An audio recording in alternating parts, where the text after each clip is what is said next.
Bismillahirrahmanirrahim. Assalamualaikum warahmatullahi wabarakatuh. Selamat pagi dan salam sejahtera untuk kita semua. Yang saya hormati narasumber dari Direktorat Jenderal Perbendaharaan Provinsi Bangka Belitung, Ibu Anggelia Puspita, SE, AK, Master Komunikasi. Beliau adalah Kepala Bidang Pembinaan Pelaksanaan Anggaran 1, Kantor Wilayah Direktorat Jenderal Perbendaharaan Provinsi Bangka Belitung. Yang saya hormati para peserta sosialisasi PNBP di lingkungan Pengadilan Tinggi Bangka Belitung, yang mana dari Kasubag Umum dan Keuangan, Bendahara Penerima dan Kasir Keuangan Perkara Peradilan tingkat pertama yang saya banggakan. Alhamdulillah, pertama dan utama marilah kita panjatkan puji dan syukur kehadirat Allah Subhanahu wa taala, Tuhan yang Maha Kuasa. Karena atas ridho dan kasih sayangnya lah pada hari ini kita dapat berkumpul dalam acara sosialisasi PNBP ini. Selawat dan salam marilah kita panjatkan kepada Allah SWT kepada junjungan kita Nabi besar Muhammad sallallahu alaihi wasallam, kepada para peserta dan yang saya hormati, Bapak Ibu hadirin yang saya hormati. Sesuai dengan Undang-Undang Nomor 9 Tahun 2018 tentang penerimaan negara bukan pajak dan PP Nomor 58 Tahun 2020 tentang pengelolaan penerimaan negara bukan pajak, maka pada hari ini kita mengadakan sosialisasi PNBP ini adalah di samping untuk penyerapan anggaran yang telah dialokasikan oleh Direktorat Jenderal Badan Peradilan Umum, dan yang tidak kalah penting adalah untuk menyamakan pemahaman dan persepsi serta dapat mengoptimalkan pendapatan itu sendiri guna menunjang anggaran pendapatan belanja negara. Oleh karena itu, saya minta kepada para peserta agar bersungguh-sungguh untuk mengikuti dan mendengarkan apa yang disampaikan oleh Ibu narasumber, sehingga melalui sosialisasi PNBP ini tidak dapat menambah pengetahuan kita dalam rangka meningkatkan kinerja kita di masa mendatang, khususnya di dalam penerimaan negara melalui pajak. Bapak, Ibu, dan para hadirin yang saya hormati, pada kesempatan ini saya sampaikan ucapan terima kasih kepada Ibu narasumber yang telah bersedia untuk memberikan ilmunya di bidang PNBP ini, dan kepada seluruh peserta yang hadir dalam kegiatan sosialisasi ini, saya ucapkan terima kasih pula atas kehadirannya. Dengan harapan apa yang kalian peroleh bisa diterapkan di tempat kerja saudara masing-masing, dan selamat mengikuti sosialisasi PNBP ini. Demikian yang dapat saya sampaikan dengan mengucapkan Bismillahirrahmanirrahim. Sosialisasi penerimaan negara bukan pajak di lingkungan PT Bangka Belitung atau Anggaran 2021 melalui Zoom meeting ini saya nyatakan dibuka secara resmi. Wassalamualaikum warahmatullahi wabarakatuh. Waalaikumsalam warahmatullahi wabarakatuh. Terima kasih kepada Bapak Sekretaris yang telah membuka secara resmi sosialisasi PNBP pada pagi hari ini. Dengan telah dibuka secara resmi berarti kita sudah akan memasuki materi pertama. Materi pertama adalah pengelolaan PNBP Satker di lingkungan Pengadilan Tinggi Bangka Belitung, yang akan disampaikan oleh narasumber kita, Ibu Anggelia Puspita, SEAK Mkom. Beliau adalah Kepala Bagian Pembinaan Pelaksanaan Anggaran 1, Kantor Wilayah Direktorat Jenderal Perbendaharaan Provinsi Bangka Belitung. Selanjutnya kepada Ibu Anggelia Puspita, kami persilahkan. Baik, terima kasih Pak Mahfud. Apakah suara saya sudah terdengar dengan jelas, Pak? Sudah jelas, Bu, dengar, Bu. Baik, terima kasih. Yang terhormat Bapak Sekretaris Pengadilan Tinggi Bangka Belitung, yang kami hormati Bapak Ibu Kuasa Pengguna Anggaran Satuan Kerja, seluruh pengelola keuangan, PPK, PPSKM, Bendahara, seluruh satuan kerja lingkup Pengadilan Tinggi Bangka Belitung. Assalamualaikum warahmatullahi wabarakatuh. Selamat pagi dan salam sejahtera untuk kita semua. Waalaikumsalam warahmatullahi wabarakatuh. Terima kasih atas kesempatan yang telah diberikan kepada kami untuk bisa bersama-sama dengan Bapak Ibu semua di pagi hari yang hujan ya, mendung, dingin ya. Mudah-mudahan walaupun di tengah hujan semangat kita tetap menggelora untuk bisa bersama-sama mendapat pemahaman dan berdiskusi terkait dengan PNBP. Bapak Tajuddin Nur yang kami hormati, terima kasih Bapak tadi atas pembukaannya. Betul seperti yang disampaikan oleh Bapak Sekretaris Pengadilan Tinggi tadi, bahwa latar belakang dari PNBP ini adalah lahirnya Undang-Undang Nomor 9 Tahun 2018 tentang penerimaan negara bukan pajak. Kami di sini dari Kanwil Dirjen Perbendaharaan Provinsi Bangka Belitung sangat senang untuk bisa memenuhi undangan dari Bapak untuk sama-sama dengan seluruh satuan kerja lingkup pengadilan tinggi terkait dengan pemahaman PNBP. Mohon izin Bapak, kami menyampaikan salam dari pimpinan kami, Bapak Edi Mulyadi, Bapak Kanwil Dirjen Perbendaharaan Provinsi Bangka Belitung yang berhalangan hadir pada hari ini dan menugaskan saya untuk mewakili beliau menyampaikan materi terkait dengan PNBP. Izin ya Pak. Baik Bapak Ibu semua, supaya pagi ini kita tetap semangat, saya akan mengucapkan selamat pagi dengan lebih bersemangat, supaya Bapak Ibu juga lebih semangat ya. Baik Bapak Ibu semua, selamat pagi. Pagi. Selamat pagi, Bu.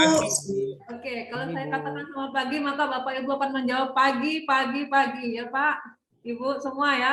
Selamat pagi Bapak Ibu semua. Pagi, pagi, pagi. Terima kasih. Nah, ini tetap semangat ya, walaupun hujan-hujan ya. Baik Bapak Ibu semua,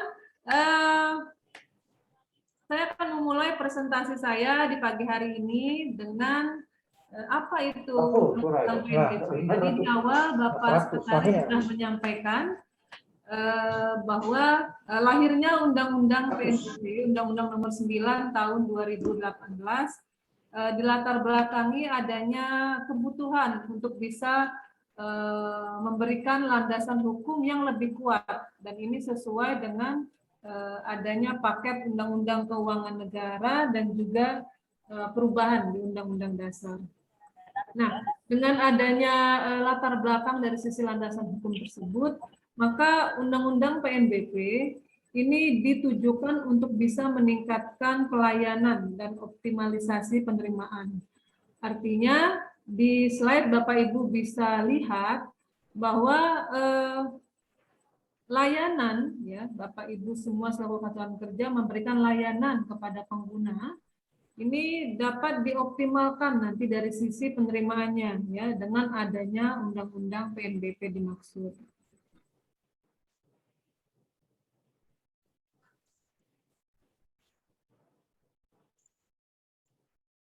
Silakan screen-nya Pak.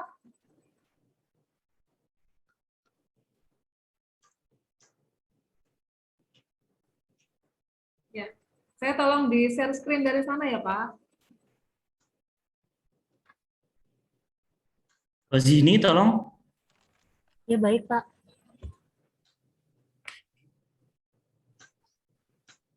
Baik Bapak Ibu semua, saya lanjutkan.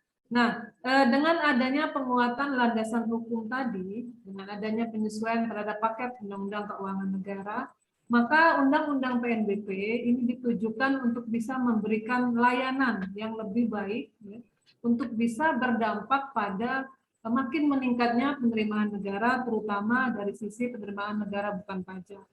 Nah, selain itu, Undang-Undang PNBP juga dimaksudkan untuk bisa meningkatkan kualitas dari bagaimana Bapak Ibu mengelola keuangan dari sumber dana PNBP.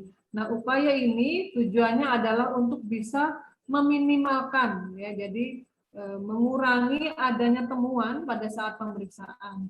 dan juga untuk bisa meningkatkan transparansi ya dan akuntabilitas dari pengelolaan keuangan yang telah Bapak Ibu lakukan di seluruh satuan kerja lingkup pengadilan tinggi Bangka Belitung. Nah, Bapak Ibu, selain 3 hal tadi, maka Undang-Undang PNBP juga lahir untuk bisa menjadi suatu alat implementasi kebijakan pemerintah. Artinya PNBP ini akan melindungi dan membuat Bapak Ibu semua bekerja berdasarkan standar yang sama. Jadi membangun tata kelola pemerintahan untuk bisa mewujudkan ekonomi yang mandiri. Nah, itu gambaran secara singkat dari kenapa Undang-Undang PNBP ini diperlukan dalam hal acuan dasar hukum untuk pengelolaan keuangan PNBP di seluruh satuan kerja. Yang khususnya di pagi hari ini kita akan bahas terkait dengan satuan kerja lingkup pengadilan tinggi Bangka Belitung. Baik, Bapak Ibu semua, silakan slide-nya. Nah, dari pengaturan yang ada di Undang-Undang PNBP tadi, maka tujuannya tadi kita akan sama-sama lihat tujuan dari adanya penguatan peraturan di bidang keuangan negara khususnya mengenai PNBP ini adalah untuk bisa memaksimalkan potensi PNBP yang ada. Ya, jadi memaksimalkan penerimaan ya dari sisi PNBP. Nah, ini juga untuk menjaga kemandirian ya supaya Indonesia bisa lebih mandiri dengan mengoptimalkan sumber pendapatan yang ada, tidak hanya dari sisi pajak tetapi juga dari sisi PNBP ya. Jadi dengan adanya optimalisasi PNBP, kami berharap bahwa ketahanan fiskal ini bisa tetap terjaga sehingga kita bisa memastikan bahwa belanja-belanja yang sudah diatur alokasinya dalam Undang-Undang APBN ya.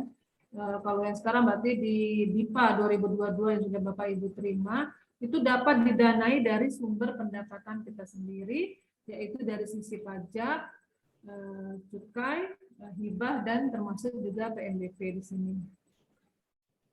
Baik, Bapak Ibu semua. Nah, selain dari sisi optimalisasi PNBP untuk ketahanan fiskal, maka tujuan dari adanya Undang-Undang PNBP ini adalah sebagai kebijakan pemerintah, sebagai bagian dari kebijakan pemerintah yang tujuannya itu adalah untuk kesejahteraan masyarakat. Jadi bagaimana pemerintah itu memastikan bahwa PNBP ini dikelola dengan baik, ya, dengan pengaturan dari sisi regulasi yang kuat, yang tujuannya adalah untuk perbaikan pertumbuhan ekonomi yang berkualitas, ya, ada distribusi pendapatan dan juga tetap memperhatikan aspek keadilan. Nah, Bapak Ibu semua, di screen yang bisa Bapak Ibu lihat di layar, ini Bapak Ibu bisa lihat bahwa tujuan dari adanya pengaturan di bidang PNBP tadi kembali lagi kepada kesejahteraan rakyat. Nah, untuk bisa melaksanakan kebijakan tadi, maka butuh pelayanan pemerintah. Ya, Bapak Ibu semua, satuan kerja lingkup pengadilan tinggi adalah bagian dari bentuk pelayanan pemerintah ya di bidang pengadilan tinggi, baik pengadilan tinggi ataupun pengadilan negeri. Ini untuk bisa mendukung sebagai bagian dari tata kelola pemerintahan yang baik. Ya. Karena Bapak Ibu lah sebetulnya kunci dari peningkatan kualitas pelayanan kepada masyarakat. Jadi ketika pelayanan pemerintah ini baik, ya, transparan dan akuntabel, maka tata kelola pemerintahan itu menjadi lebih baik. Itulah kontribusi Bapak Ibu semua di sini selaku satuan kerja lingkup pengadilan tinggi Bangka Belitung untuk bisa mewujudkan pelayanan pemerintah yang bersih tadi. Baik Bapak Ibu semua, ya, di next slide berikutnya Bapak Ibu akan melihat bahwa dari undang-undang pengaturan mengenai undang-undang PNBP, Undang-Undang Nomor 9 Tahun 2018, ini diatur lebih lanjut dengan peraturan pemerintah. Ya, jadi yang pertama itu adalah peraturan pemerintah Nomor 58 Tahun 2020 tentang pengelolaan PNBP. Ya, tadi di awal Bapak Sekretaris Pengadilan Tinggi sudah menyampaikan bahwa Undang-Undang Nomor 9 Tahun 2018 ini juga diikuti dengan adanya PP 58 Tahun 2020 ya tentang pengelolaan PNBP. Nah, selain PP 58 juga ada PP 59 ya. Yang ini mengatur mengenai tata cara pengajuan dan penyelesaian keberatan, keringanan dan juga pengembalian PNBP. Nah, di sini kita akan lihat bahwa ada juga tata cara penetapan tarif ya. Ini PNBP yang ada di tempat Bapak Ibu semua. Ini diatur secara umum di PP 69 tahun 2020 ya. Pengaturannya ya dari sisi mana penetapan tarifnya. Dan juga PP nomor 1 tahun 2021 tentang tata cara pemeriksaan PNBP. Nah, ini adalah peraturan pemerintah yang merupakan bentuk implementasi dari Undang-Undang 9 tahun 2018. Tentunya kalau untuk tarif di Mahkamah Agung, untuk satu lingkup Mahkamah Agung, terutama di bawah dan peradilan umum di tempat Bapak di pengadilan tinggi dan pengadilan negeri.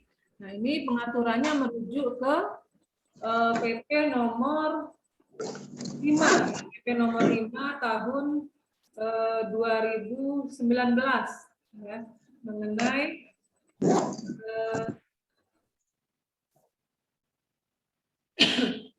jenis PNBP dan tarif yang ada di lingkup Badan Peradilan Umum ya.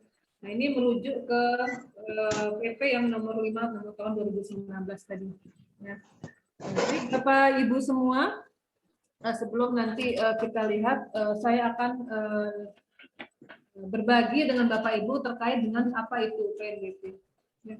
Tadi di awal saya sudah menyampaikan juga bahwa ini adalah lingkup dari definisi yang ada di Undang-Undang Nomor 9 tahun 2018 dan juga diikuti oleh PP 58. Ya, bahwa PNBP itu adalah pungutan yang dibayar oleh orang pribadi atau badan. Artinya ada yang dibayar oleh wajib bayar ini atas layanan ya atau pemanfaatan sumber daya.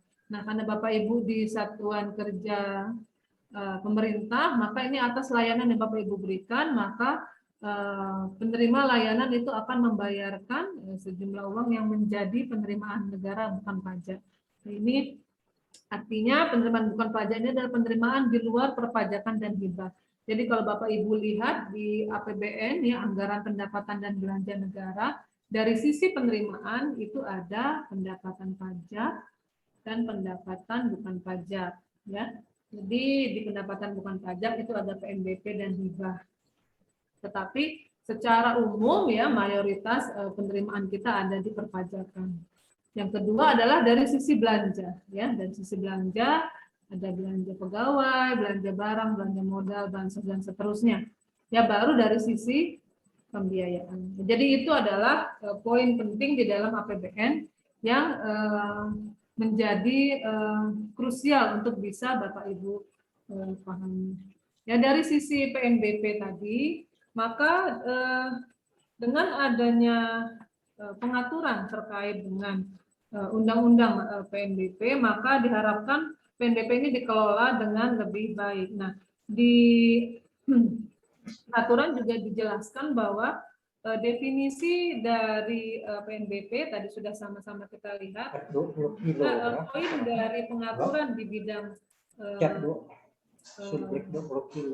regulasi dari Undang-Undang Nomor 9 Tahun 2018 ini adalah pengelompokan. Jadi poin di Undang-Undang Nomor 9 Tahun 2018 membedakan dari undang-undang sebelumnya itu adalah terkait dengan cluster objek. Ya, di sini objek yang menjadi objek PNBP itu dibedakan menjadi 6. Nanti kita akan sama-sama lihat. Tapi di sini ada pemanfaatan sumber daya alam, ya yang pertama sumber daya alam, dan juga dari sisi pelayanan. Nah ini yang kedua ya. Dari sisi pelayanan, yang berikutnya adalah pengelolaan kekayaan negara dipisahkan. Nah, dan berikutnya adalah pengelolaan BUMN, barang milik negara, dan dua lagi adalah pengelolaan dana dan hak negara lainnya. Ini adalah klaster atau pemisahan dari objek PNBP yang disesuaikan dalam pengaturan di Undang-Undang Nomor 9 Tahun 2018. Nah, Bapak Ibu ada di nomor 2 di pelayanan. Ya, jadi kalau dari sisi sumber daya alam ini ada juga terkait dengan PNBP, migas dan sebagainya. Kalau kekayaan negara dipisahkan itu ada juga dari sisi yang lain ya, termasuk juga BUMN, pengelolaan dana, dan Bapak Ibu ada di bagian pelayanan. Nah, apa poin dari bagian pelayanan ini? Ya, di bagian pelayanan ini adalah penyediaan barang, jasa, atau pelayanan administrasi yang menjadi tanggung jawab pemerintah. Itu sesuai dengan PP yang mengatur dari masing-masing KL, itu akan mengatur jenis PNBP dan tarif dari masing-masing layanan yang Bapak Ibu berikan. Ya, secara umum dari 6 klaster objek ini dapat kami sampaikan bahwa untuk pemanfaatan SDA itu ada dikelola di Dirjen Anggaran terkait dengan PNBP-nya. Ya, termasuk juga pengelolaan kekayaan negara dipisahkan. Nah, barangkali Bapak Ibu baru mendengar atau sudah ada yang tahu apa itu kekayaan negara yang dipisahkan. Ya, apa bedanya dipisahkan dan tidak dipisahkan? Nah, kekayaan negara yang dipisahkan ini dalam bentuk penyertaan modal pemerintah. Ya, jadi biasanya ada modal dari pemerintah yang menjadi investasi ya dari pemerintah di tempat lain. Yang berikutnya adalah pengelolaan BMN. Jadi klaster yang lain adalah BMN. Bagaimana BMN ini dimaksimalkan sehingga bisa memberikan tambahan dari sisi PNBP. Bapak Ibu barangkali ada yang menempati rumah dinas, Bapak Ibu. Nah, penempatan rumah dinas pengaturannya dengan adanya tarif PNBP yang Bapak Ibu bayar itulah bagian dari pengelolaan BMN. Ya, bagaimana BMN ini memberikan tambahan untuk PNBP bagi APBN secara keseluruhan. Nah, juga dari sisi yang lain ya, dari sisi pengelolaan dana dan hak negara lainnya. Baik Bapak Ibu semua, ya. Nah, tadi dari 6 klaster tadi, maka poin penyempurnaan yang lain di slide berikutnya adalah kita akan sama-sama lihat terkait dengan tarif. Ya, Bapak Ibu akan lihat masalah pengaturan masalah tarif. Jadi poin penting dari perubahan Undang-Undang PNBP menjadi Undang-Undang Nomor 9 Tahun 2018 ini. Jadi yang pertama adalah adanya 6 klaster objek. Yang kedua adalah pengaturan masalah tarif. Ya, nah pengaturan masalah tarif ini Bapak Ibu semua adalah dengan konsep simplifikasi tarif PNBP. Ya, ini adalah penguatan dari sisi landasan hukum untuk kebijakan penerapan tarif. Ya. Bapak Ibu akan bisa lihat kalau di PP 5 tahun 2019 yang mengatur mengenai jenis dan tarif PNBP untuk lingkup Mahkamah Agung, maka ada tarif 0 ya Bapak Ibu ya. Nah, ada tarif 0 untuk masyarakat tidak mampu. Jadi PP juga mengatur untuk bisa mengakomodir kebutuhan ya untuk masyarakat yang tidak mampu. Nah, ini adalah beberapa poin penting ya pengaturan tarif secara umum. Nah, di sini dibedakan adalah pengaturan tarif untuk 6 klaster yang tadi sudah kita bahas sama-sama ya. Jadi kalau untuk Bapak Ibu di pelayanan, maka pengaturannya adalah dengan PP dan PMK ya, pengaturan dari sisi yang lainnya. Tapi tujuan dari pengaturan ini yang pertama adalah dari sisi nilai manfaat, kadar, kualitas dan sumber daya alam. Itu untuk yang klaster SDA. Ya. Jadi bagaimana pertimbangan dari sisi manfaat dari sumber daya alam. Nah, yang kedua dari sisi keadilan ya. Adanya aspek keadilan di sana tadi di awal saya sudah menyinggung bahwa ada pengaturan tarif 0 ya untuk bisa masyarakat tidak mampu yang sebetulnya sudah ada di PP yang pengaturan tarif di lingkup Satker Mahkamah Agung. Ya Bapak Ibu bisa lihat di PP 5 2019. Nah, tetapi pengenaan tarif ini yang menjadi pertimbangan adalah dia juga melihat dampak terhadap masyarakat. Ya. Bagaimana dampak dari tarif tadi kepada masyarakat atau dunia usaha secara keseluruhan, termasuk juga pelestarian alam. Ya, ini terkait dengan pemanfaatan PNBP dari sumber daya alam. Ya, ini bagaimana nanti ini bisa dikembalikan dalam bentuk pelestarian lingkungan ya, yang juga nantinya akan sesuai dengan pemenuhan aspek keadilan dan kebijakan pemerintah secara umum. Ya, jadi ada pengaturan-pengaturan yang lain. Nah, kalau dari sisi klaster yang lain, maka pengaturan tarif ini juga melihat dari nilai dari aset tertinggi ini khusus untuk klaster BMN ya Bapak Ibu. Jadi klaster BMN ini maka bisa dilihat bahwa adanya penilaian dari barang milik negara tadi untuk bisa memberikan nilai tambah dalam bentuk PNBP. Jadi ada aset-aset negara yang disewakan dan bisa memberikan tambahan dari sisi PNBP.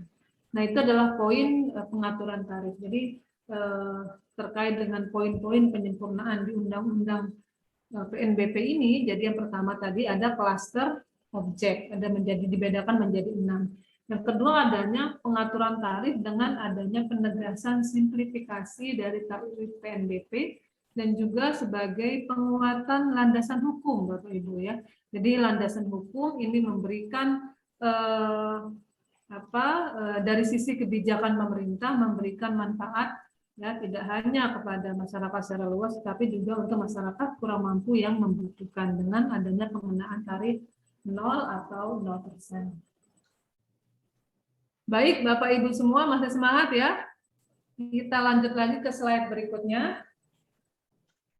Nah, tadi di awal saya sudah sempat menyinggung bahwa di PP Pengaturan Tarif PP nomor 5 tahun 2019 tentang jenis dan tarif untuk satuan kerja lingkup Mahkamah Agung, maka dengan pertimbangan tertentu tarif PNBP dapat ditetapkan menjadi Rp0 atau 0%. Nah, ini tadi di awal sudah saya singgung juga bahwa ada klausul atau pasal di PP nomor 5 tahun 2019 ini yang mengatur ya bahwa dalam hal masyarakat yang menerima layanan dalam masyarakat tidak mampu, maka dapat diberikan tarif Rp0. Dan ini ada pengaturannya di pasal 3, Bapak Ibu ya, bahwa tarif atas jenis PNBP yang berlaku di Mahkamah Agung dan badan peradilan yang ada di bawahnya bagi masyarakat yang tidak mampu dikenakan sebesar Rp0. Nah, ini poinnya di pasal 3 ini sudah jelas bahwa jenis dan tarif PNBP di undang-undang yang mengatur terkait dengan Mahkamah Agung dan badan peradilan yang di bawahnya ini sudah mengakomodir adanya kebutuhan untuk simplifikasi tarif termasuk juga pertimbangan untuk bisa memberikan tarif tertentu. Ya, kalau di pengaturan undang-undang secara umum maka ada juga terkait dengan misalnya UMKM atau penyelenggaraan kegiatan sosial atau juga penanggulangan bencana. Force major yang secara umum memang membutuhkan pengaturan tarif tertentu. Baik Bapak Ibu semua, kita lanjut lagi ya. Nah, dari kebijakan tarif, saya akan masuk lagi ke tugas dan kewenangan dari masing-masing instansi pemerintah. Ya, tadi di awal saya sudah menyinggung bahwa ada poin-poin penyempurnaan di Undang-Undang PNBP ini. Yang pertama terkait dengan klaster objek menjadi 6, terus yang kedua adanya pengaturan tarif, dan juga di sini ada tata kelola. Ya, jadi bagaimana tata kelola ini diatur untuk bisa memastikan adanya pengelolaan keuangan khususnya PNBP yang sehat. Nah, terkait dengan tata kelola, maka saya akan bahas terkait dengan tugas dan kewenangan dari Menteri Keuangan selaku pengelola fiskal dan tugas dari pimpinan Kementerian Negara Lembaga. Nah, di sini Bapak Ibu semua bisa lihat dalam hal pengelolaan PNBP, maka tugas dari Menteri Keuangan adalah menyusun kebijakan umum pengelolaan PNBP. Ya, jadi dari sisi peraturan ya penetapan jenis dan tarif PNBP ya pada instansi pengelola PNBP ini termasuk juga melaksanakan pengawasan ya atas perencanaan, pelaksanaan dan pertanggungjawaban PNBP.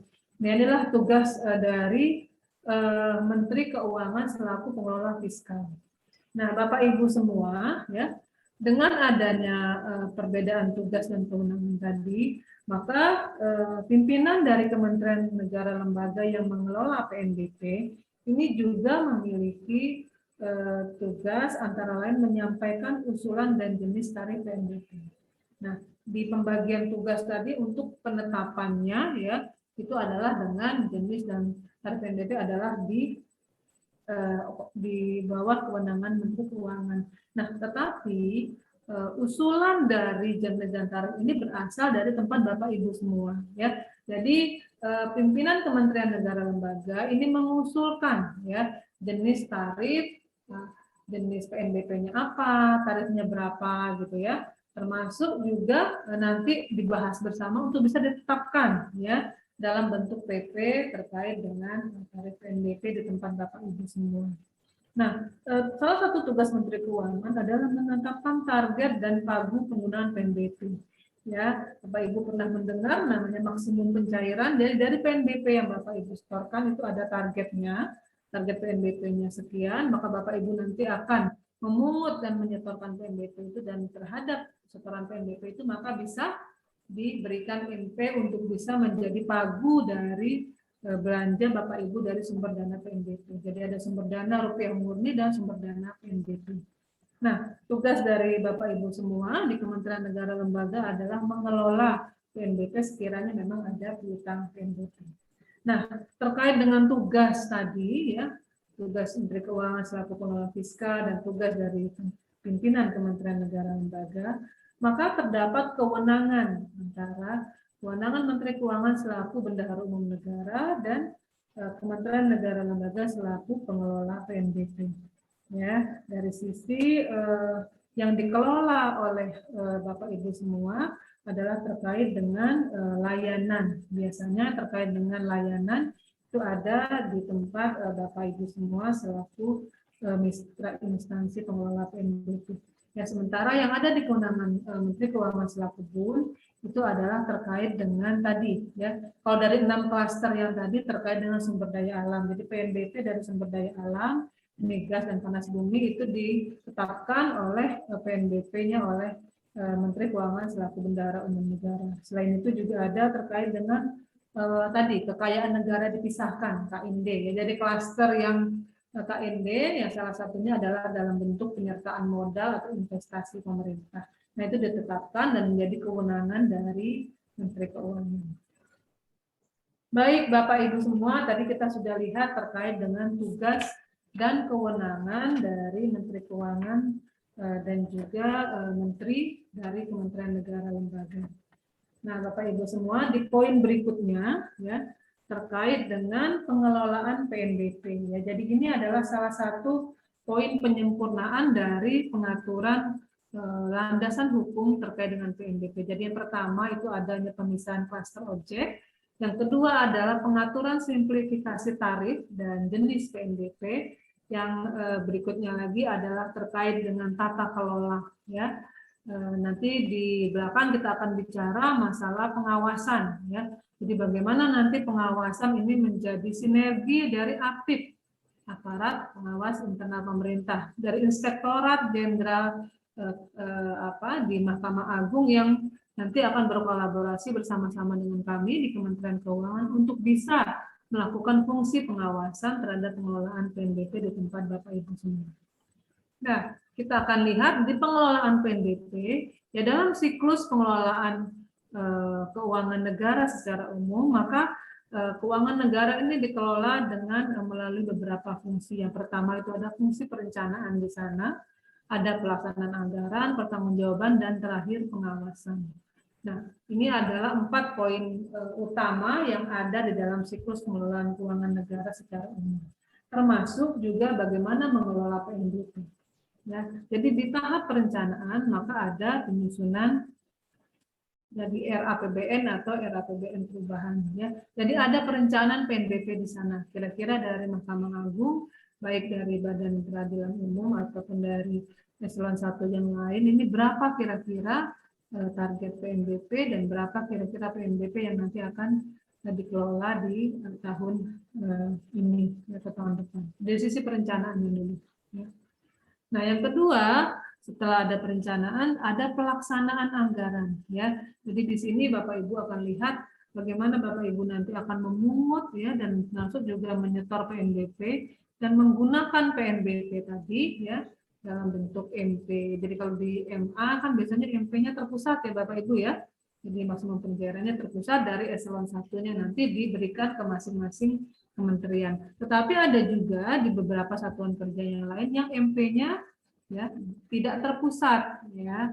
Nah, karena dia tidak terpusat, maka seperti di lingkup Kementerian Pendidikan Nasional, universitas itu maka diserahkan untuk MP-nya, pengurusan pengajuan MP-nya diserahkan kepada kami di Kanwil Dirjen Perbendaharaan. Nah, sementara untuk MP terpusat maka diajukan langsung ke kantor pusat, ya. Nah, baik Bapak Ibu semua. Nah, di sini adalah tahap dari pelaksanaan anggaran. Bagaimana nanti Bapak Ibu mengelola PNBP itu secara umum, ya, termasuk juga tadi kita bicara MP-nya, termasuk kalau memang nanti ada piutang, ya, ada memang yang belum bayar, ya, sesuai dengan layanan yang Bapak Ibu berikan. Jadi kalau di pengaturan masalah tarif, gitu ya, terkait dengan Badan Peradilan Umum itu ada jenis perdata umum dan perdata khusus, ya Bapak Ibu, ya, benar ya. Nah, dari perdata khusus itu ada hal-hal seperti misalnya pendaftaran perkara, ada juga yang panggilan pertama, panggilan kedua dan sebagainya, termasuk juga untuk surat permohonan dan sebagainya. Nah, ini nanti dari sisi pengelolaannya di tempat Bapak Ibu semua yang saya yakin sudah lebih tahu, gitu ya. Nah, tetapi dalam hal khusus, ya, dalam hal perdata yang khusus ini ada pengaturan-pengaturan tertentu yang memang barangkali tidak di semua pengadilan, ya Bapak Ibu, ya.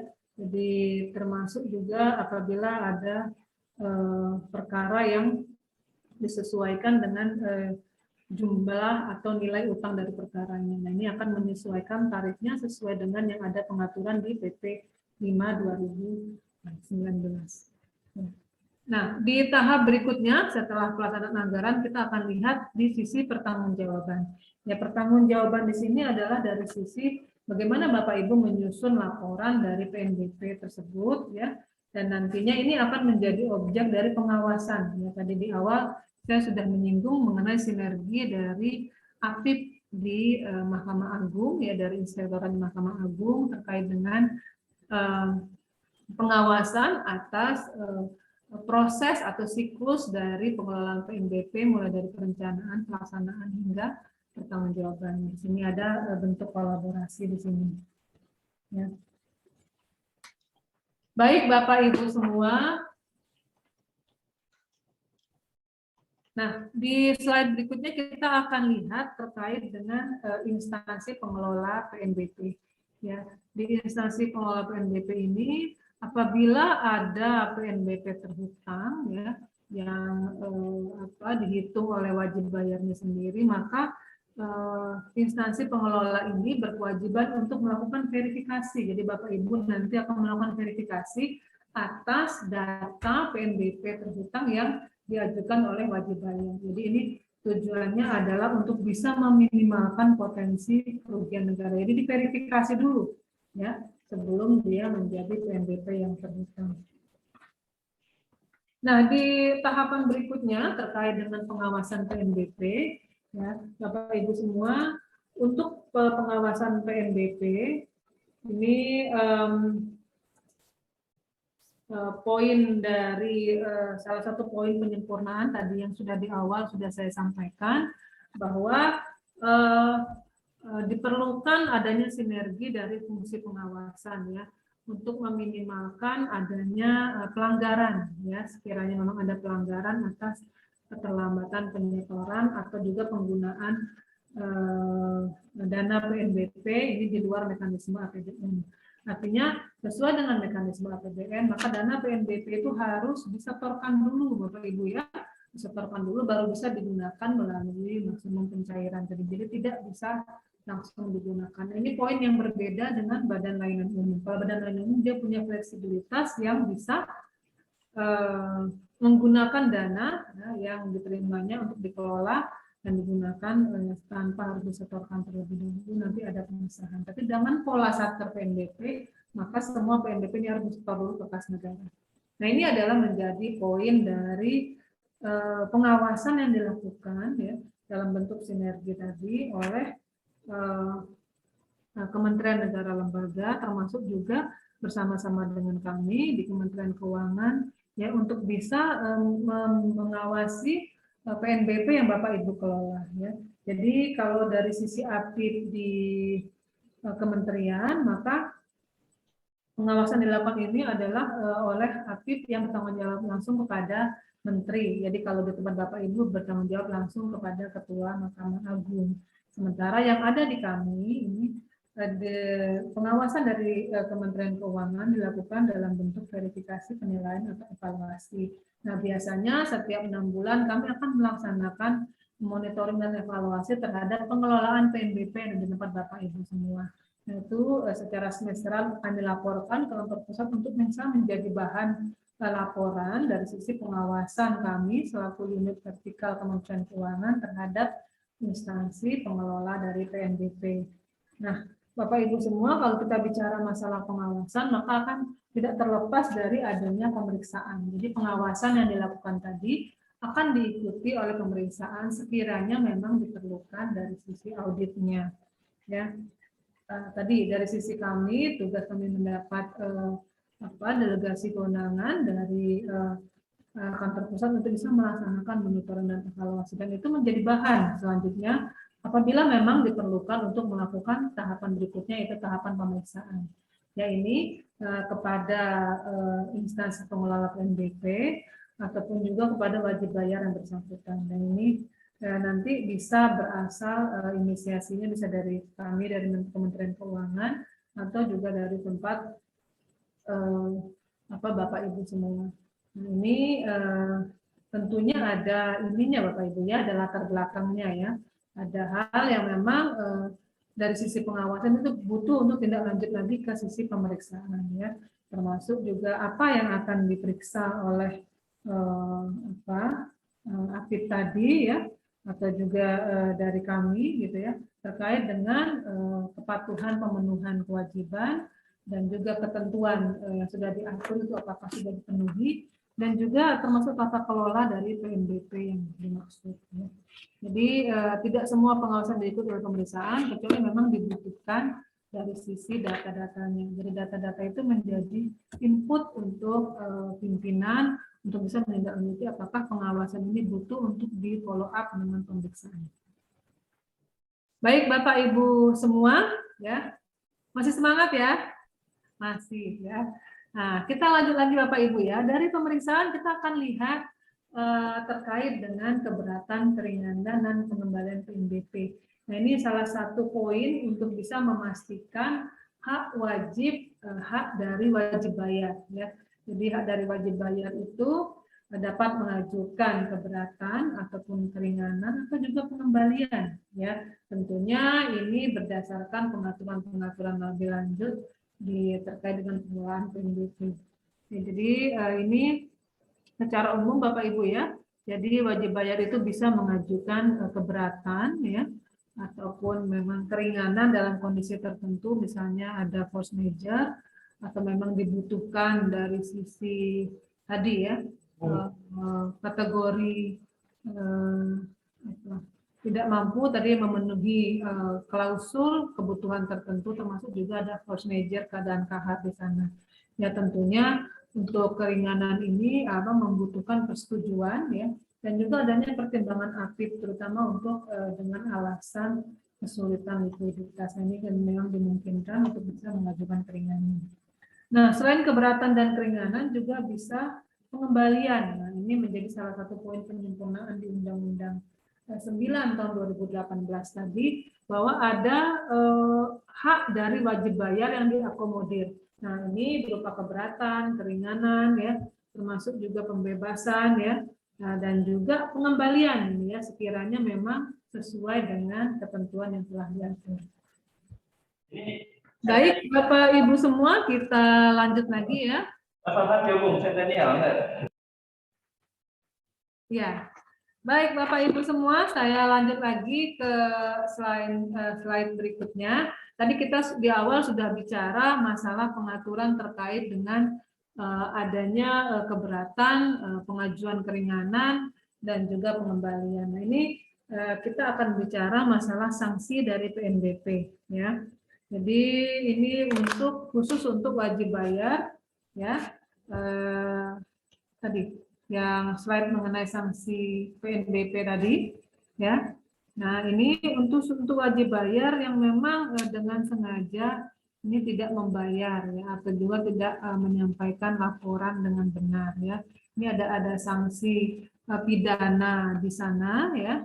Ini tentunya poin-poin yang mengatur untuk bisa memberikan keadilan untuk seluruh wajib bayar tadi, ya. Di satu sisi diberikan hak untuk bisa mengajukan keberatan atau keringanan atau pengembalian, tapi di sisi yang lain juga ada pengaturan sanksi yang tegas, ya, dari sisi hukum untuk bisa memastikan bahwa ini meminimalkan fraud yang ada dan juga untuk kepastian dan hukum untuk semua wajibnya.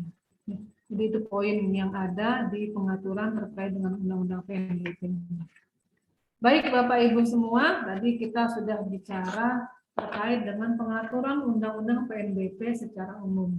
Ya, di bagian berikutnya saya akan membahas terkait dengan monitoring dan evaluasi dari PNBP. Nah, ini adalah hal-hal, ya, termasuk menjadi tugas dari kami di Kanwil Ditjen Perbendaharaan Kementerian Keuangan sebagai unit vertikal Kementerian Keuangan yang ada di daerah untuk bisa melaksanakan pengawasan kepada Bapak Ibu semua. Jadi di awal tadi saya sudah bahas terkait dengan pengawasan, dan ini adalah poin dari pengawasan Bapak Ibu, ya, yang dilakukan oleh Kementerian Keuangan, ya, yang mendapat pendelegasian wewenang dari Menteri Keuangan selaku pengelola fiskal. Nah, untuk pembayaran atau penyetoran, ya, ini adalah salah satu objek yang kami lihat dalam melakukan monef PNBP. Ya, ini adalah 4 hal, ya, yang menjadi poin utama yang akan kami usung, ya, ketika kami melakukan monef terhadap Satker Bapak Ibu semua. Jadi yang pertama itu terkait dengan penyetoran PNBP melalui aplikasi Simponi. Ya, Bapak Ibu semua saya yakin sudah tahu, ya, aplikasi Simponi untuk bisa menyetorkan PNBP. Yang kedua, ya, poin yang kami lihat adalah terkait dengan bagaimana Bapak Ibu menyusun laporan, ya, mengelola PNBP di tempat Bapak Ibu semua, dan ini bagaimana dari sisi pelaporan dan penatausahaan PNBP di satuan kerja, ya. Oke, dari sisi bagaimana penatausahaannya dan pelaporannya. Dan yang ketiga itu dari sisi aspek kepatuhan, ya. Tadi dari sisi ada pembayarannya, ya, ada pelaporannya, dari sisi kepatuhan. Dan yang berikutnya adalah dari sisi potensi, ya. Jadi dari sisi potensi PNBP yang ada di depan Bapak Ibu semua, mana PNBP yang layanan Bapak Ibu berikan yang selama ini belum diatur, ya, di dalam jenis dan tarif yang ada di PP nomor 5 tahun 2019 tentang jenis dan tarif PNBP di lingkup Mahkamah Agung.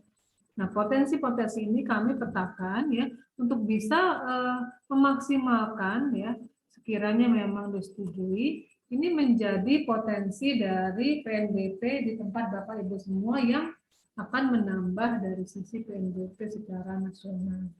Ya, nah ini adalah poin bagaimana peta dari PNBP di tempat Bapak Ibu semua yang belum tergali, gitu, ya.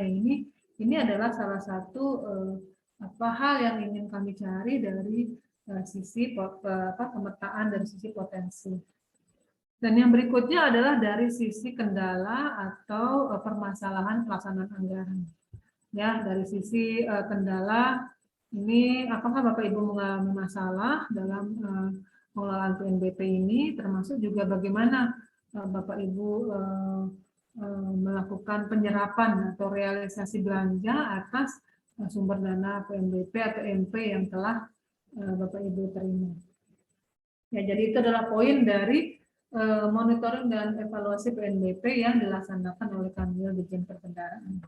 Nah, untuk hasil Monet PNBP di semester 1 tahun 2021 ini yang sudah kami laksanakan ya Bapak Ibu, tetapi untuk semester 2 ini karena bulan Desember belum habis, maka di akhir Desember atau di sekitar pertengahan Desember nanti kami akan melakukan monitoring dan evaluasi atas PNBP, pengelolaan PNBP di semester 2 ya. Nanti akan kami melakukan sampling kepada Bapak Ibu semua nanti untuk bisa memastikan bahwa pengelolaan PNBP ini sudah dilaksanakan sesuai dengan peraturan yang ada. Nah, yang kami lihat itu yang pertama adalah dari sisi aspek kepatuhan, ya, kepatuhan pemungutan dan penyetoran dari sisi PNBP-nya. Nah, untuk satker lingkup Mahkamah Agung secara keseluruhan, ya, kami menyampaikan apresiasi bahwa atas nilai PNBP yang telah diterima di semester 1 itu telah disetorkan ke kas negara secara keseluruhan. Ini kami sampaikan apresiasi kepada Bapak Ibu semua. Terima kasih atas pengelolaan keuangan yang telah Bapak Ibu lakukan di lingkup satker-satker terutama di Badan Peradilan Umum.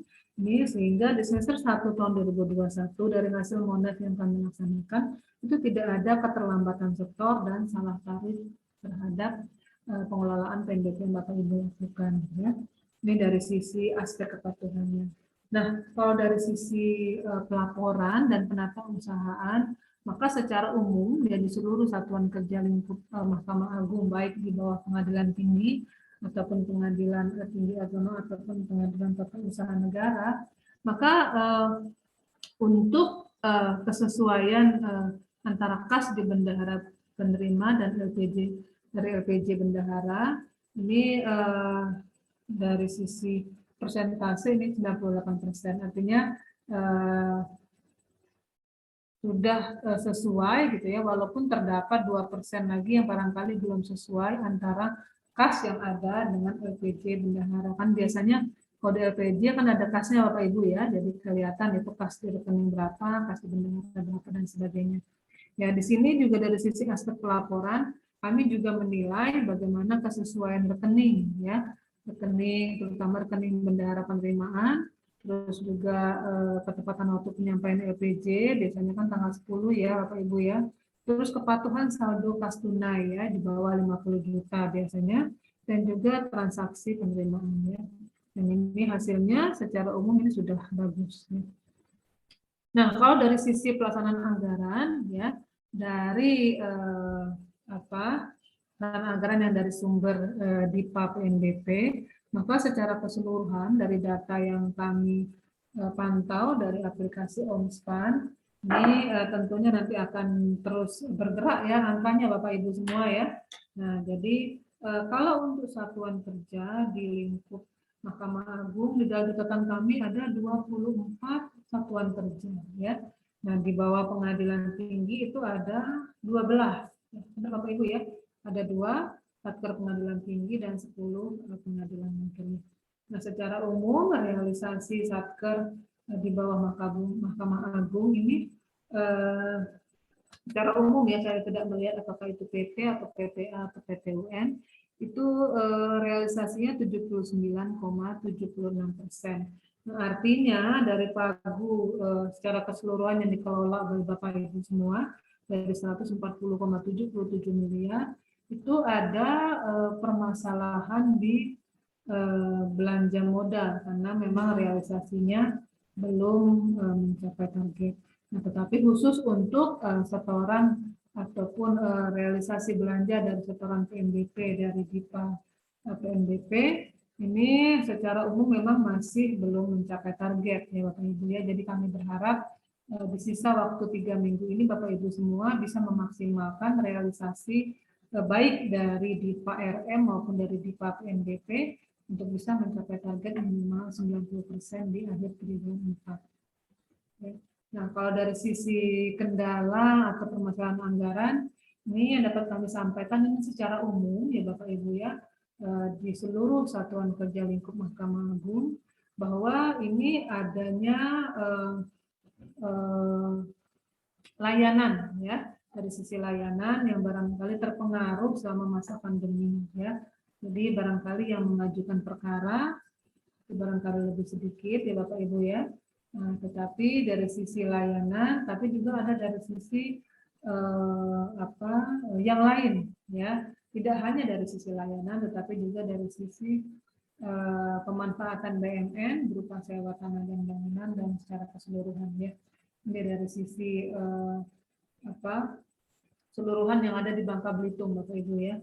Nah, mudah-mudahan kalau saya lihat dari data bahwa realisasi setoran dari PNBP lingkup peradilan ini sudah melebihi 100%, maka seharusnya untuk pandemi ini tidak berpengaruh banyak terhadap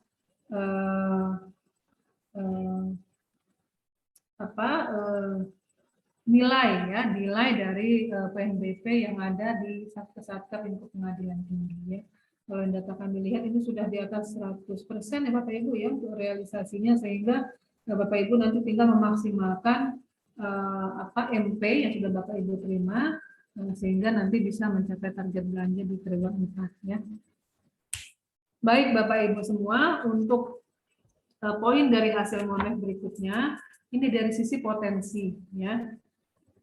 Dari sisi potensi bagaimana PNBP ini bisa kita maksimalkan untuk penggalian potensi terutama yang sifatnya memang belum diatur ya di dalam PP tarif PP nomor 5 tahun 2019 tadi. Ini barangkali ini salah satunya yang kami petakan di hasil monef di semester lalu itu adanya kalau di PP 9 ini sudah mengatur banyak Bapak Ibu ya terkait dengan permohonan perkara, rilas panggilan pertama dan kedua, penetapan sitaan, permohonan putusan dan sebagainya, termasuk juga untuk perdata khusus, sehingga penggalian potensi adalah ada di luar dari pengaturan yang sudah ada di PP. Ya di sini antara lain adanya denda, ongkos perkara, rampasan, ini secara umum ya Bapak Ibu ya, dan sebagainya ya. Nah ini menjadi penggalian potensi yang nantinya juga akan kami petakan untuk bisa menjadi laporan ke kantor pusat. Baik Bapak Ibu semua ya, terakhir sebelum saya menutup materi di sesi pagi ini, untuk pelaksanaan monitoring evaluasi yang kami laksanakan, ini kami menggunakan kertas kerja yang sudah disusun oleh sesuai dengan pengaturan dari kantor pusat kami. Ya, jadi ada beberapa kertas kerja yang nantinya akan membantu kami untuk bisa memetakan permasalahan dari Bapak Ibu semua. Jadi di sini juga ada dari sisi aspek kepatuhan, pemungutan dan sebagainya, termasuk juga dari sisi penyetoran, ya tidak hanya dari sisi pelaporan saja, tapi juga nanti dari sisi yang lain ya. Jadi dari sisi kesesuaian kas dan sebagainya, ini yang nanti akan kami memintakan kepada Bapak Ibu semua ya. Tadi juga ada dari sisi potensi PNBP ya yang sekiranya memang menjadi masukan dari Bapak Ibu semua. Baik Bapak Ibu semua, demikian materi yang bisa saya sampaikan dalam FGD terkait dengan penata usahaan PNBP yang ada di seluruh satuan kerja lingkup pengadilan tinggi Bangka Belitung. Nanti sesuai dengan konsep acara yang sudah disampaikan Pak Mahfud tadi, untuk diskusi atau FGD terkait dengan PNBP ini juga nanti akan disampaikan juga oleh rekan-rekan kami di KPPN. Ya, terutama terkait dengan penata usahaan dan pelaporan, termasuk juga penyetoran PNBP yang menjadi lingkup tugas pembinaan oleh Kantor Pelayanan Perbendaharaan Negara, baik di Pangkal Pinang maupun di Tanjung Pandan. Jadi ada simultan ya untuk dari sisi pemahamannya. Baik Bapak Ibu semua, demikian yang saya bisa sampaikan. Kurang lebihnya saya mohon maaf. Terima kasih atas perhatian Bapak Ibu semua. Wassalamualaikum warahmatullahi wabarakatuh. Waalaikumsalam warahmatullahi wabarakatuh.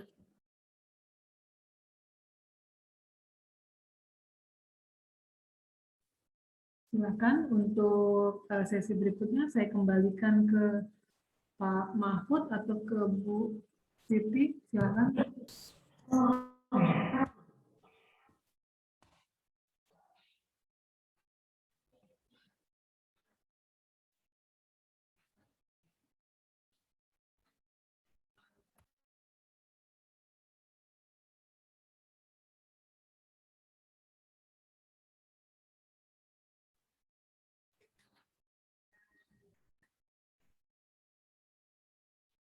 Gimana Bu Inge? Iya, untuk sesi diskusi silakan saya kembalikan ke Pak Mahfud atau ke Bu Siti. Saya aja Bu. Mohon maaf, saya masih ada pengawasan Koba.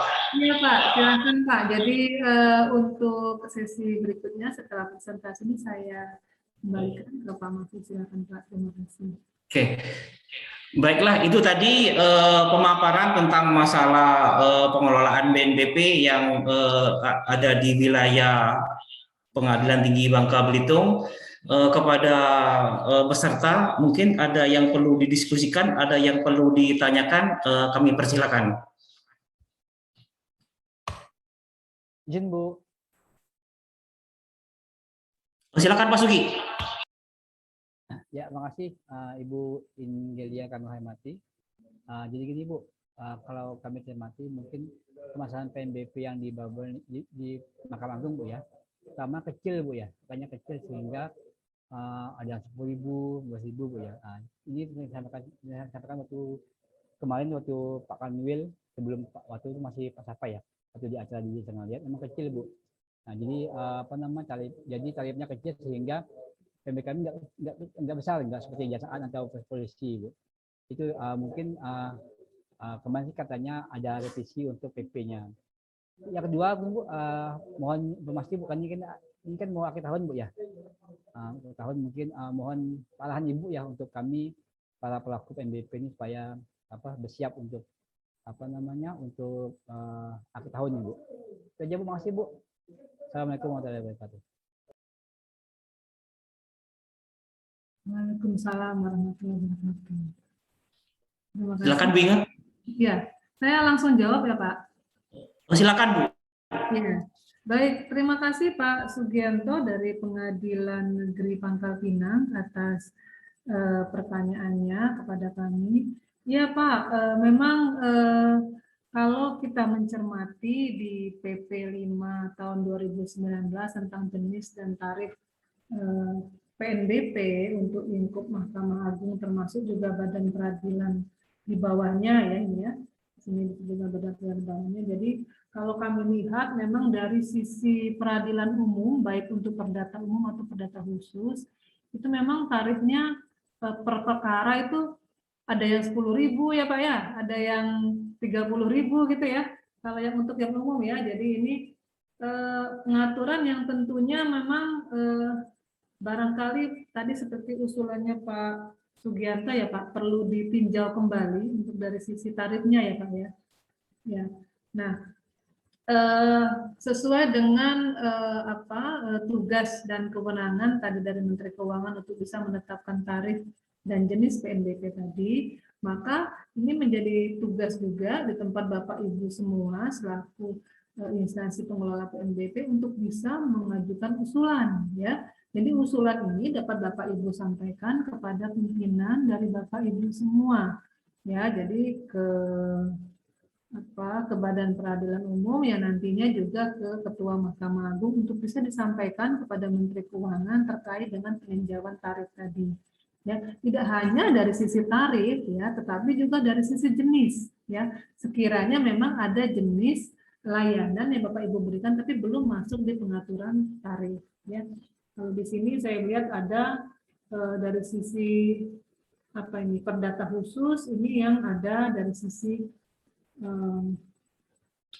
detail ya Bapak Ibu ya, mulai dari kepailitan dan sebagainya. Kalau perdata umum lebih banyak di perkara ya Bapak Ibu ya.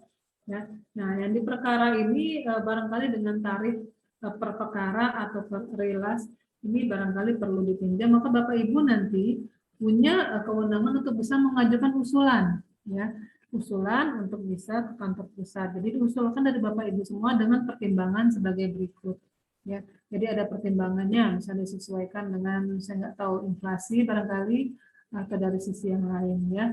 Nah, ini memang kalau lihat angkanya memang 10 ribuan Bapak Ibu ya, kalau saya lihat ya 10 ribu, 25 ribu, 40 ribu ya. Rata-rata secara umum 10 ribu untuk per perkara atau per putusan. Ya, jadi ini mungkin kecuali untuk yang kepailitan. Ya, kalau kepailitan barangkali nilainya lebih besar, tapi kalau yang lain untuk yang apa ini biaya perkara secara keseluruhan memang tarifnya 10.000 ya. Nah, itu dari sisi pengaturan untuk usulan tarif. Nah, yang pertanyaan kedua terkait dengan arahan akhir tahun ya.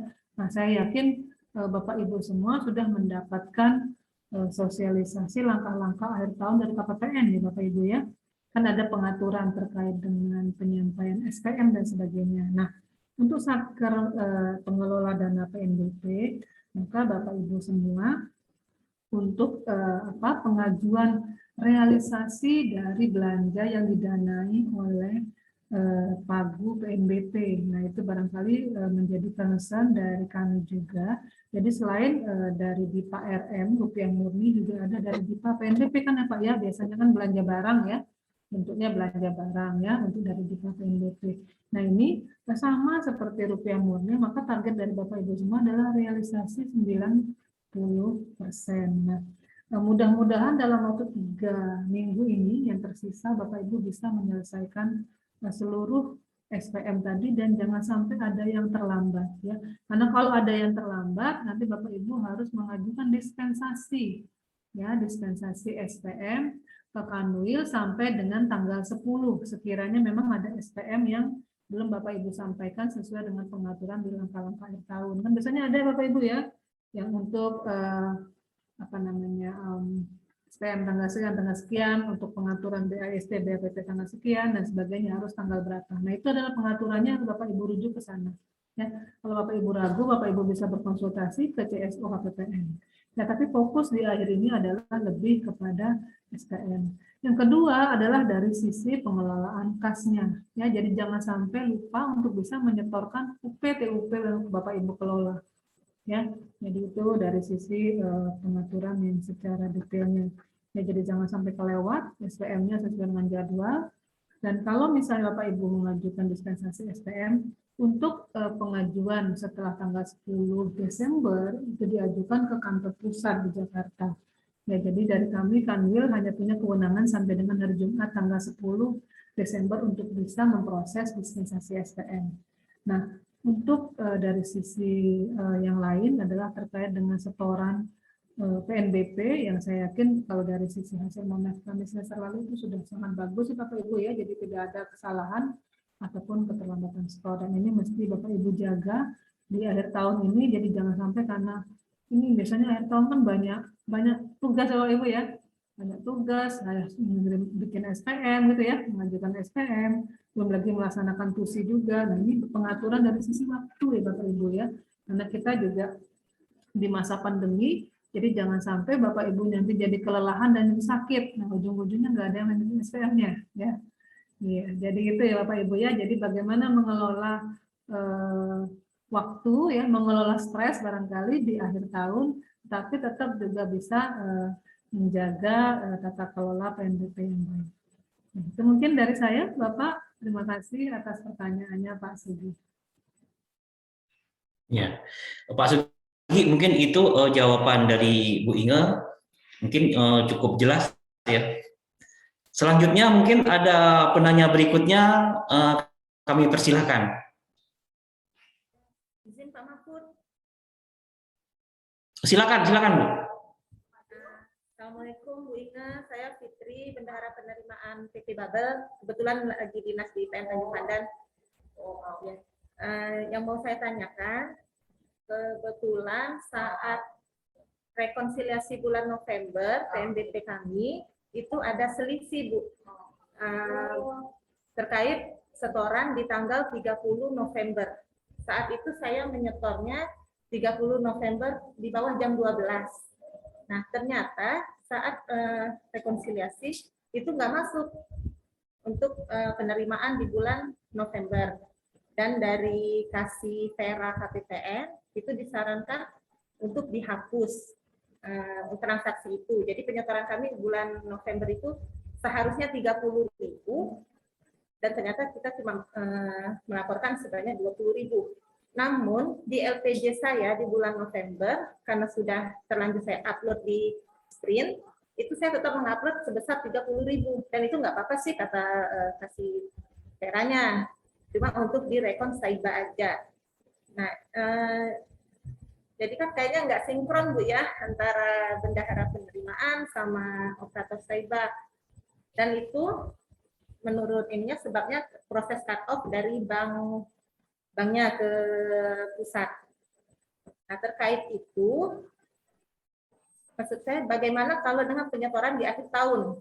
Kita takutnya tanggal ini kan seperti ini tanggal 31 hari Jumat. Dan kadang kita nggak bisa gimana Bu ya?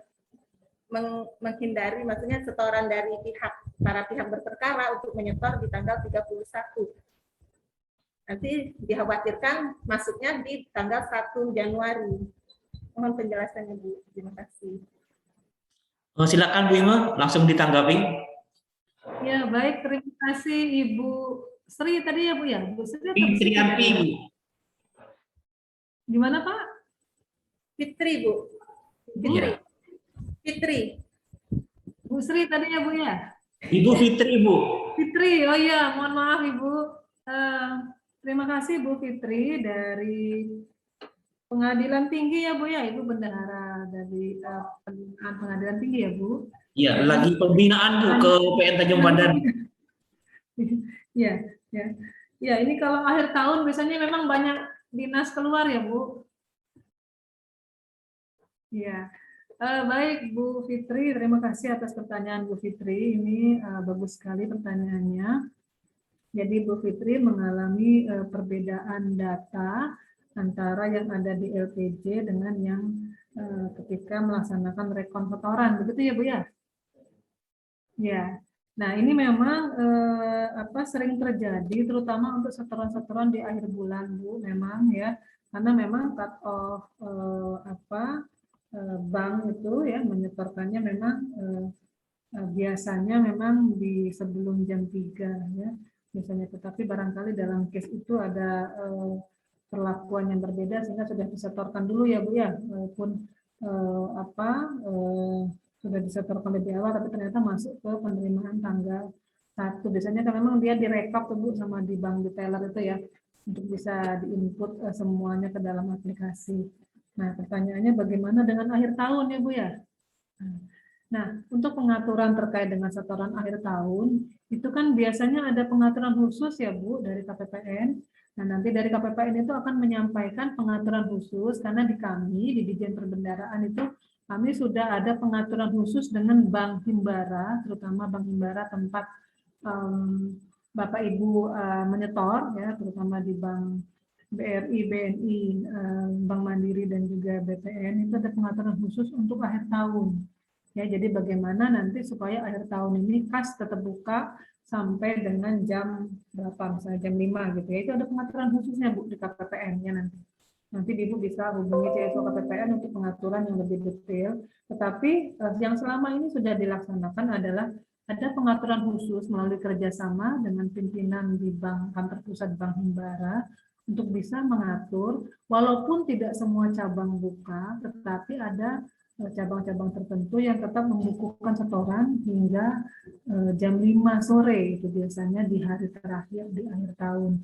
Ini karena tanggal 31 kebetulan hari Jumat ya. Dan ada juga bank-bank tertentu, itu tidak semua memang, itu yang membuka setoran itu di tanggal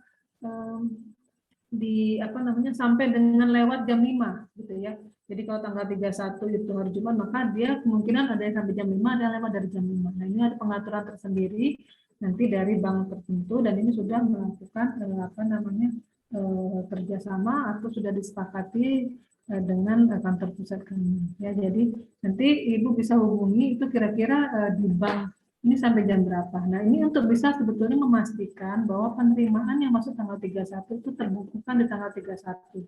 Nah, ini ya, meminimalkan itu ya Bu ya. Jadi kalau yang tadi di akhir November masuk ke Desember masih bisa, tetapi untuk lewat tahun kelihatannya tidak bisa. Nah, sehingga memang yang dilakukan adalah untuk membuka layanan dari bank itu adalah sampai dengan melewati, kalau biasanya kan pas sampai jam 3 ya, sampai jam 5, atau juga ada bank tertentu yang melewati dari jam 5. Nah, ini pengaturannya seperti itu Bu secara umum. Demikian Bu Fitri. Terima kasih Bu.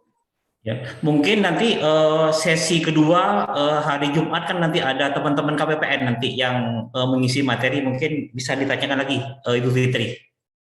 Baiklah, mungkin ada pertanyaan berikutnya kepada peserta, kami persilakan.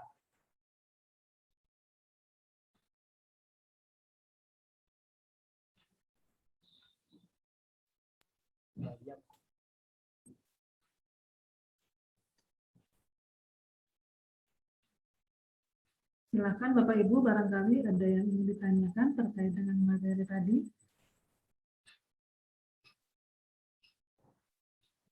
Tadi yang nanya baru PN Pangkal Pinang dengan PT Bangka Belitung. Mungkin untuk PN Sungai Liat, PN Mentok, dan PN Koba, dan juga PN Tanjung Pandan, kalau ada pertanyaan kami persilakan. Ada yang nanya katanya ada hadiah nggak Pak Mahfud? Gimana Bu? Ini ada yang nanya di kolom chat katanya ada hadiahnya nggak Pak? Oh siap, coba. Bercanda. Ya, silakan Bapak Ibu semua. Nanti mungkin yang aktif nanti berhubungan sama panitia masalah hadiah nanti Bu. Izin Bu, kalau tadi saya nanya boleh lagi Bu? Oh silakan Mas Ugi. Jadi gini Bu, tahun ini di paket satu ada Bu, ada honor bagi pengelola PNBP.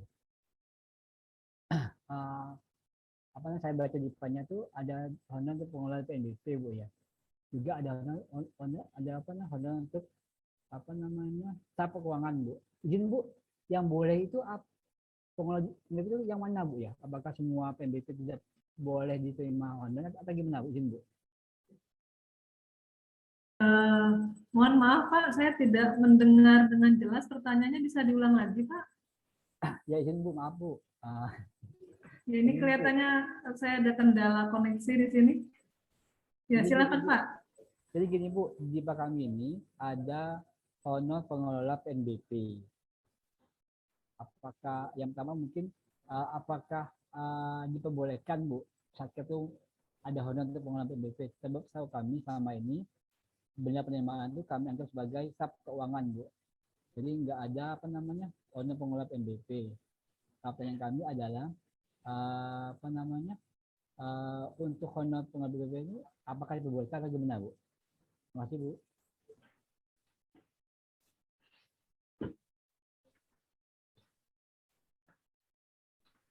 Mungkin Bu saya ulang pertanyaannya Bu tentang masalah pembayaran honor PNBP Bu untuk pengelola PNBP Bu. Oke Pak.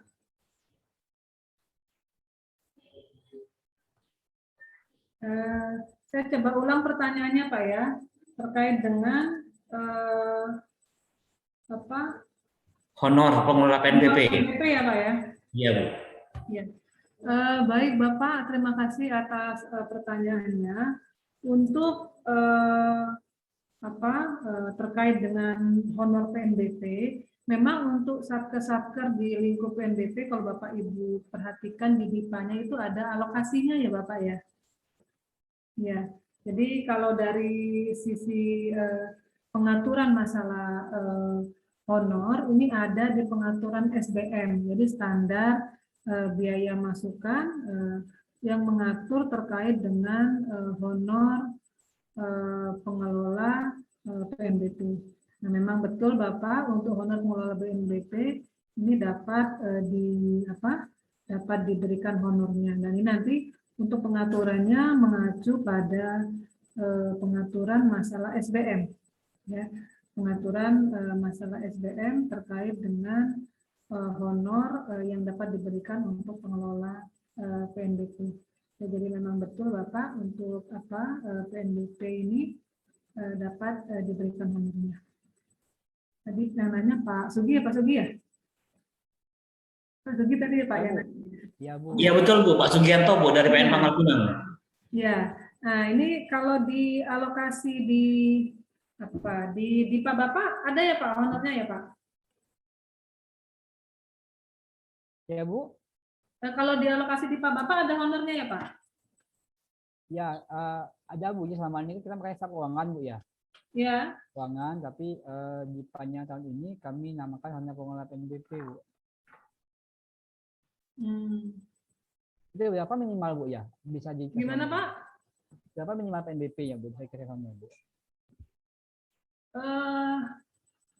Jadi begini Pak, ini untuk pengelola PNBP, kalau pengaturan secara umum di PMK SBM ya, PMK SBM kalau yang tahun 2022 itu mengacu ke PMK 60 ya, tahun 2021 tentang standar biaya masukan tahun 2022, maka untuk Bapak Ibu yang melaksanakan pengelolaan PNBP ini dapat diberikan honornya. Memang pengaturannya adalah dapat diberikan honor PNBP untuk pengelola PNBP dengan jumlah maksimal itu 5 orang.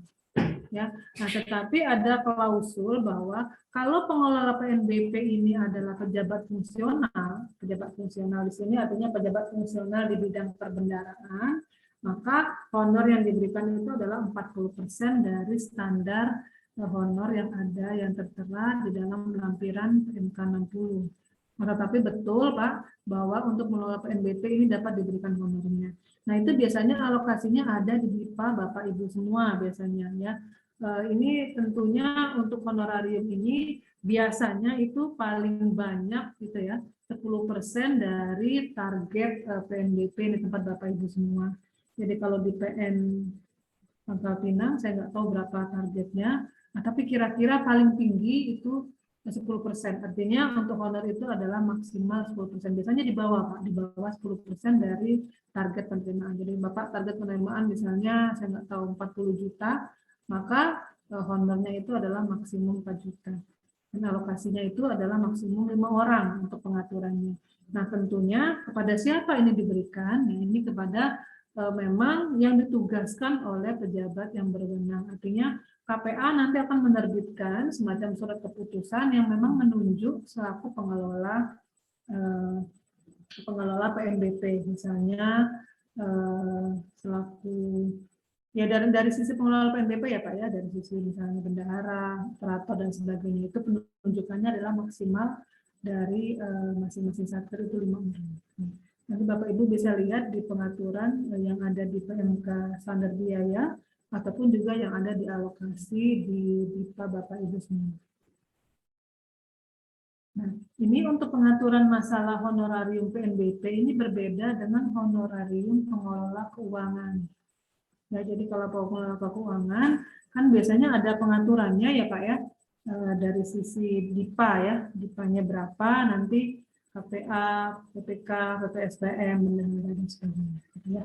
Nah, itu ada sendiri pengaturannya terkait dengan pengelola keuangan. Nah, untuk PNBP ini adalah di luar dari pengelola keuangan yang tadi. Karena pengelola keuangan biasanya untuk yang sumber dananya RN. Nah, kalau ini yang sumber dananya PNBP. Demikian Pak jawaban saya. Itu izin Bu, itu nggak double Bu ya? Gimana Pak? Double nggak Bu? Misalkan si Budi apa namanya PNBP juga Budi staf keuangan Bu. Cuma satu tuh habis. Saking nggak ada orang. Tukang cukur ya. Double Bu ya. Iya, untuk pembayaran honorarium ini didasarkan dari surat keputusan dari KPA, ya Pak. Nah, dari surat keputusan KPA ini memang tugas yang dilaksanakan oleh orang ini, misalnya dia orang yang sama Pak Sugianto misalnya ya Pak ya. Nah, memang Bapak mengelola 2 pekerjaan ini sebagai tugas tambahan ya. Jadi poinnya adalah memang ini bagian dari tugas tambahan Bapak karena Bapak sehari-hari bertugas sebagai saya nggak tahu, mungkin dari sisi yang lain. Nah, sehingga mengelola DIPA RM selaku pengelola keuangan dan DIPA PNBP ini memang dua tugas yang berbeda, sehingga ini dapat diberikan honornya. Ini untuk bisa mengakomodir tugas-tugas keuangan yang sebetulnya di luar tusi Bapak Ibu semua. Jadi kalau tusi dari sisi Mahkamah Agung kan lebih kepada peradilan ya Pak ya, jadi dari sisi perkara dan sebagainya. Tetapi ini mengakomodir bahwa dari sisi keuangan ini dapat diberikan tambahan honor tadi. Jadi kalau memang dilaksanakan oleh orang yang sama, tetapi dengan tugas yang berbeda dapat diberikan, dasarnya adalah dari keputusan KPA. Memang ini adalah tugas tambahan kepada yang bersangkutan, tidak hanya mengelola DIPA RM, tetapi juga DIPA PNBP.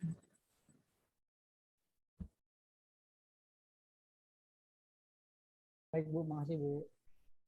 Mungkin itu Pak Sugi ya.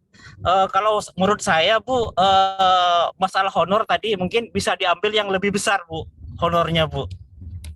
Gitu Bu ya. Ya. Ini usulannya Pak. Gimana Bu? Ini usulan atau gimana Pak? Ya.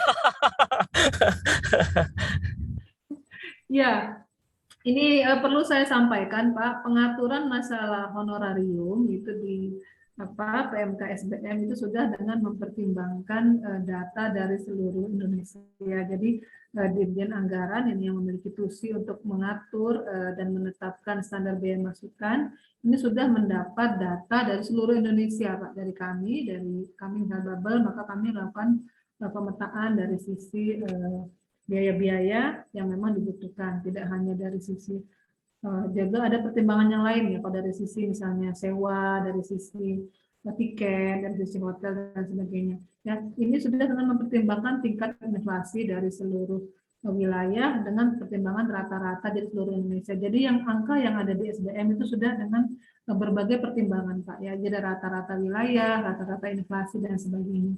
Jadi mudah-mudahan tadi doanya Pak Mahal bisa terkabul ya Pak ya, bisa barangkali tarifnya naik itu mudah-mudahan ya, tetapi di SBM 2022 yang sudah ada PMK-nya kelihatannya angkanya sekian Pak, jadi mungkin bisa mudah-mudahan bisa terkabul di 2023 ya Pak. Demikian Pak. Iya betul Bu. Mungkin saya kasih kesempatan satu kali penanya lagi, kami persilakan kalau ada.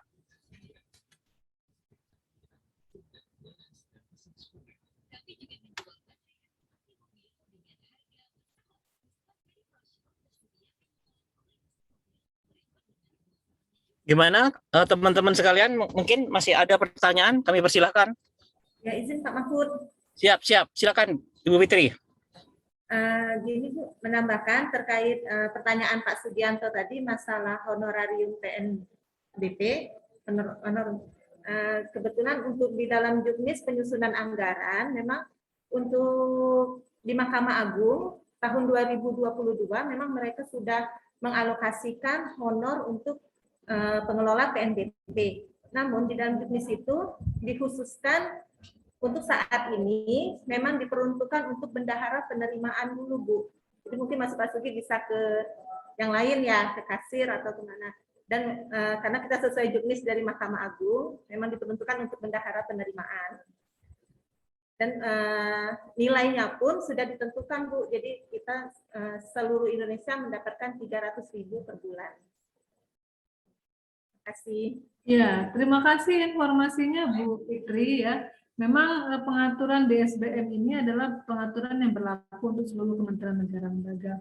Dan kalau yang diatur di SBM itu adalah paling banyak 5 orang. Yang paling tinggi 10% dari pagu target penerimaan PNBP yang dikelola. Nah, sehingga ketika bicara masalah paling banyak 5 orang, nah, masing-masing kementerian atau dalam hal ini Mahkamah Agung bisa mengatur sendiri sesuai dengan kebutuhannya ya.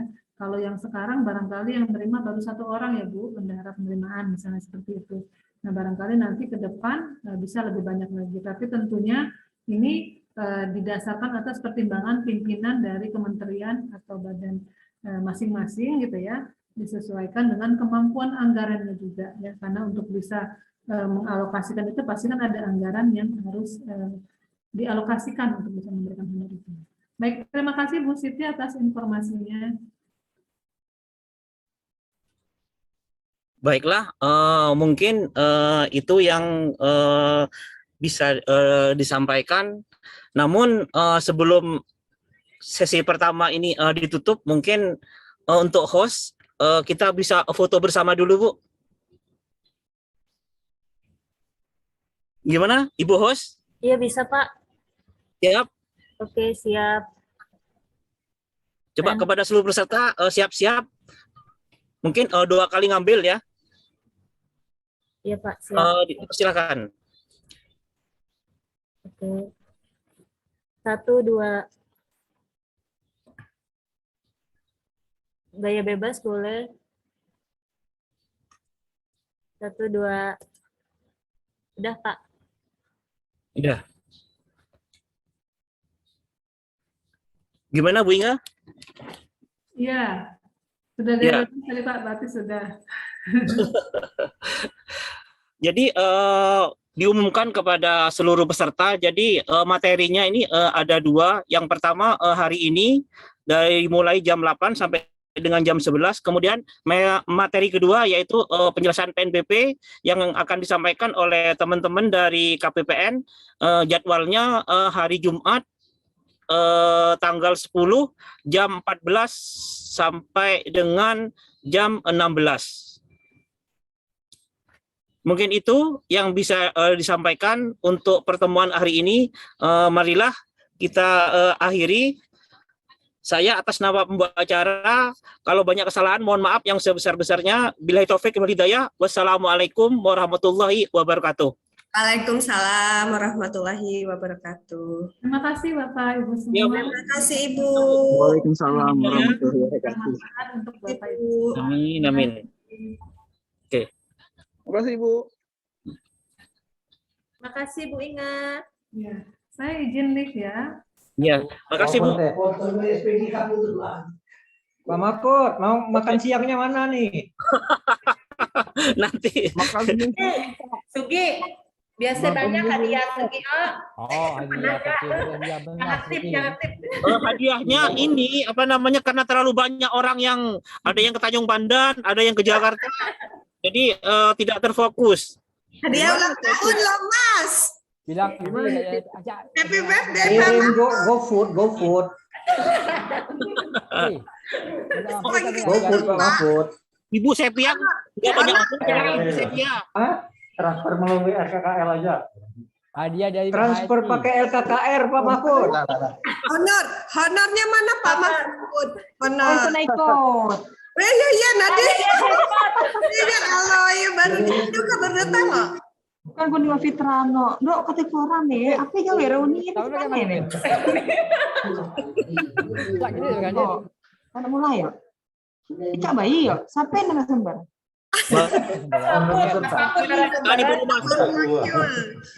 Mana Pia tengok ya tuh. Usul ada hadiah, ada makan siang. Apa ya Pia? Kamu melas ya? Aku udah tahu udah ada hadiah, maka aku udah nanya. Honor pesertanya ada. Macam kita ada nengok pas Mahfud ya lah jadi. Honor peserta Zoom, Bu. Untung Pak Mahfud. jadi anak nama. Siap, Mas. Bunga ada. Mas Ilman, siap. Honor Gimana? peserta Zoom-nya kan ada full book apa full apa ini? Non full Full booking. Kak, tadi kesian kayak Fitra. Siap Ibu Siti. Kak Galesi. Pak teman-teman kami tuh Pak diajak yang Tanjung Pandan, diajak kemana Pak? Sudah Bu, sudah. Hujan yuk Siti, musim hujan. Pak Yus sudah teman muda lah besok pulang. Kemana Kak Fit? Ramadan Bon. Dak kano, dak di berjalan ya. Kan nikah lagi ya? Hah?